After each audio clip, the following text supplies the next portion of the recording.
First of all, I want to thank this organization for the training they conducted with the district local government, particularly with the department heads and sector heads in addressing the issues of sexual and gender-based violence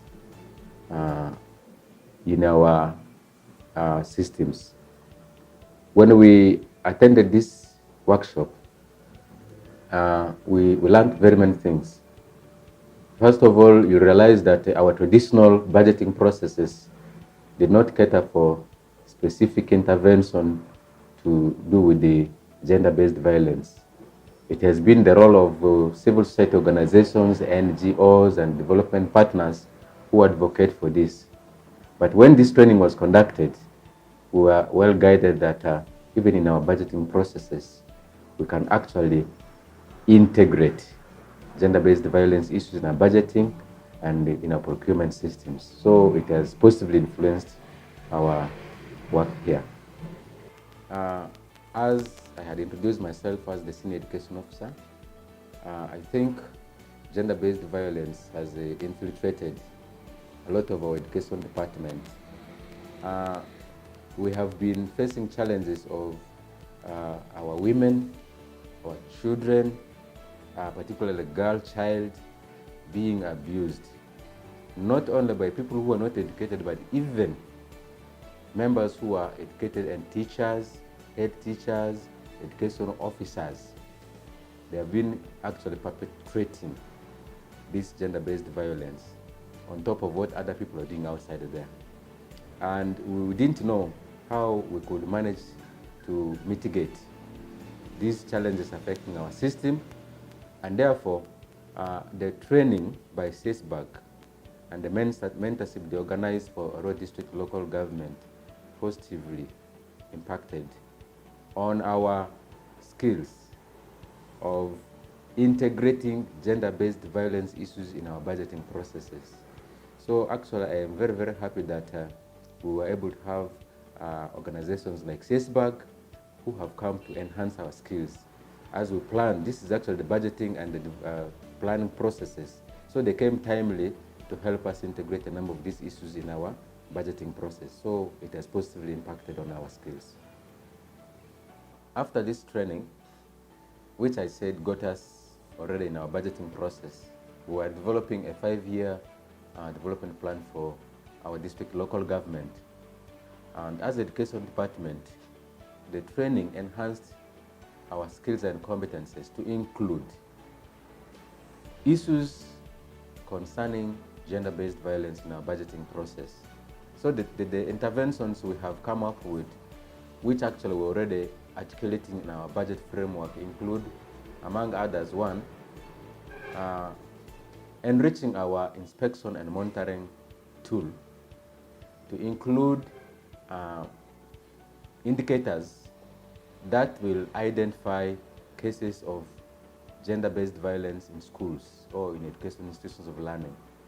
They provided us with the interventions and the kind of actions that we might take, and we actually adopted and contextualized what they gave us to suit into our circumstances. Therefore, as we're talking now, we're already developing a comprehensive monitoring and inspection tool that's going to identify a number of cases such as defilement, such as rape, such as, which is affecting our children and the teachers and actual workers at our institutions of learning. This training has totally transformed my perception about budgeting process. As earlier on stated, we used to think that the money that the government sends to education department is only spent for academic issues. We focus on the construction of classrooms, construction of latrines, procurement of desks, payment of salaries. We didn't think about safety and security, particularly including issues of gender-based violence. But now, I have come to learn that for us to budget well and to ensure that our budget is efficiently utilized, we need to plan for cross-cutting issues, including gender-based violence. And that one is what has actually informed now our decision to put behind the very many things that I have just mentioned before. We have put clear strategies to integrate GBV in our next financial year. Not only next one, the next 5 financial years, because we are at the process of developing a 5-year development plan. And one of the immediate strategies we have put is in our procurement process. We're saying all that we're going to do as a district in education department under procurement must be gender sensitive. Gender sensitive in the sense that when we are constructing VIP latrines or we're constructing stances, it must address the issue of washrooms of the girls straight away. Then we are saying that there should be specific budget for addressing the issue of clean water and actual adequate water source in all institutions of learning. We are aware that partly from this period, December up to around April, this region experiences dryness. So in our construction processes, we're going to see to it that all schools must have different mechanism of collecting or harvesting water, which can be stored and they used at such kind of particular periods like this. I perceive this training as something that should have come yesterday. If these trainings started way back in 1995, when our constitution was promulgated, I think Uganda will be the safest place in the world. We identified these challenges, but because of maybe financial challenges, we did not do much. But now when organizations like CSBAC take specific interest in addressing gender-based violence, and they're able to inject their resources in helping us in education department, we think this should have changed our perceptions a long time ago. So the cases of assaulting females, treating your staff as if their sex space would not have arisen in our society. There should be continuous mentorship for local governments. Our local governments, they have a lot of rigidities, I may say, right from the ministry down to lower local governments. So if this mentorship will continue, every member, every person will know that gender-based violence should be addressed as a priority. 2, apart from mentorship, the budget for all the sectors, particularly education, should be enhanced to address gender-based violence. We receive what we call grants, which are strings attached, conditional grants. Some grants are particularly for salaries. We don't touch them. There are some grants which are specifically for facilities, school facility grants, for buildings, constructions. But also we get local funds from the district. They will always say, these funds will be spent for projects like A, B, C, D. Now that gender-based violence is a serious cancer in our system, there must be dynamism in the budgeting processes so that we can address the issue of gender-based violence squarely. 3, capacity building, apart from this mentorship, must be cascaded down to lower local governments. Our capacity has been built, yes. Now we sit as a district, we are doing policy implementation and monitoring, but the teachers, the LCs, and those other people who are supposed to be our eyes, their capacity must also be built so that we can squarely address this issue.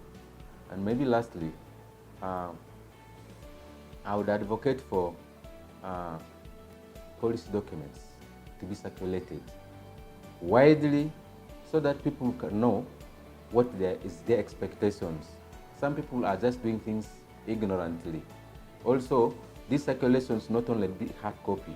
We need to adopt modern ways of reaching out to people, including social media, including use of internet and so on, so that people can really get to know what's happening and how we do it. Especially showing some of the best examples from other districts If it can be brought to us here, people watch it online, maybe they will be able to change their ways of doing things, and this is what happens. Thank you. Well, this training touched most of the things, but what I would, as a proposal, though you had asked, is that when we are looking at gender-based violence, we should analyze the drivers.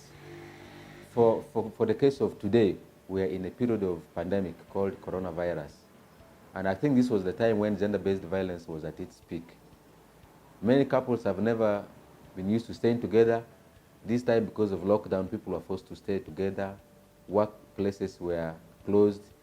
And there was a lot of psychological stress. So I would propose that when you are coming to build our capacity, also integrate all these emerging issues and plan for contingencies.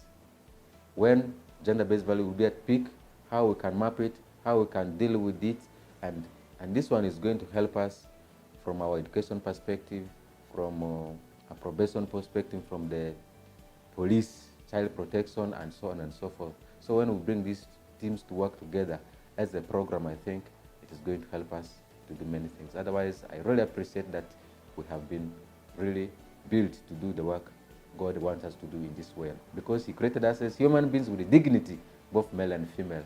So that is it.